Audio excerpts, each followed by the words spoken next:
Popular Nollywood actor Kenneth Okonkwo has used his mouth to finish PDP and APC joined together. Guys, watch the video and hear it from the horse's mouth. I will see you in the next one, guys. Yes, P2B. What I want from the candidates, let them come and sit here and let Shewun Baloye, yes, ask them questions on what they want to do for Nigeria and let Nigerians cross-examine them. In law, you don't just do examination in chief and go. These people have no manifesto. Atiku, Tinubu, they have no manifesto. What they have is a document written by some brilliant professors, which I can tell you, they do not know the contents of it. Shameless kleptomaniacs governing us. Nigerians, the interest you are better off 40 years ago than they are today. 40 years ago, 85 kobo was equal to $1. 40 years ago, I drive alone. I can drive alone throughout the streets of Nigeria and nothing will happen to me. 40 years ago, we were exporting refined crude outside.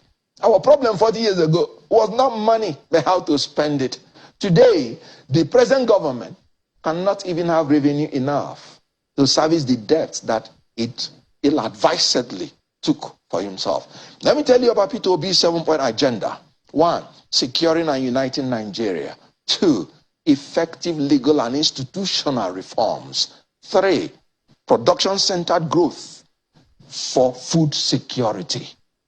4, leapfrogging Nigeria out of oil dependency to the 4th industrial revolution.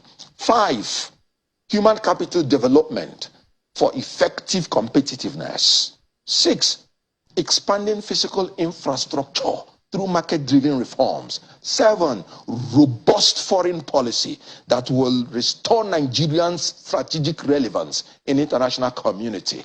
In all these things, they are the things he did and he had done as the governor of Anambra State. Recall, when he was in Anambra State, insecurity was so removed that the IG of police then, Mohammed, said within 5 years of Obi regime, no successful bank robbery took place. None. It's on record. The kidnapper, Evans, ran away from Anambra State. And he said Obi security tactic chased him away. Obi was the first person who started demolishing any home that is owned by kidnappers. And you know what? He said he is going to implement this thing through 3-level policing: federal, state, and community. He used the community vigilante. He was one of the governors that did it. Obi inherited via Chi, the first governor of Anambra State PDP. He was the only governor in PDP that was not returned because of his maladministration. Chinwoke Mbadindu. So, Gige had a stopgap. And after that, Obi came in. So he inherited terrible Anambra State. That was coming last in WAEC through human capital development.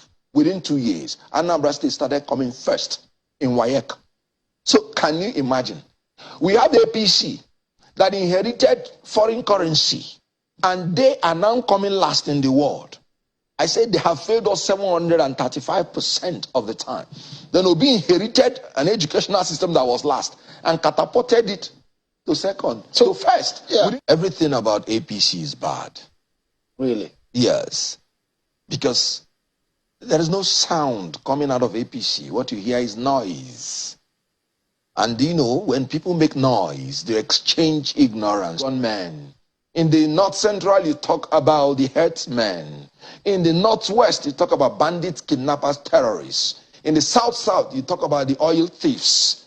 In the Northeast, Boko Haram is still laying ambush, liquidating our military officers and the people in Northeast. So they have not done anything. In the issue of corruption, one person who is supposed to be the custodian of the money of Nigeria is alleged to have stolen 109 billion naira, the provable one. You can imagine in APC government, we are witnessing termites eating documents, monkeys swallowing money, snakes becoming money eaters. In APC government, I did not vote for animals to begin to manifest as witches, stealing our money. So in APC government, everybody has become a thief, including animals. Please, we need the redemption. APC, the name of APC, gives me so much trauma that I would want to talk about APC as meaning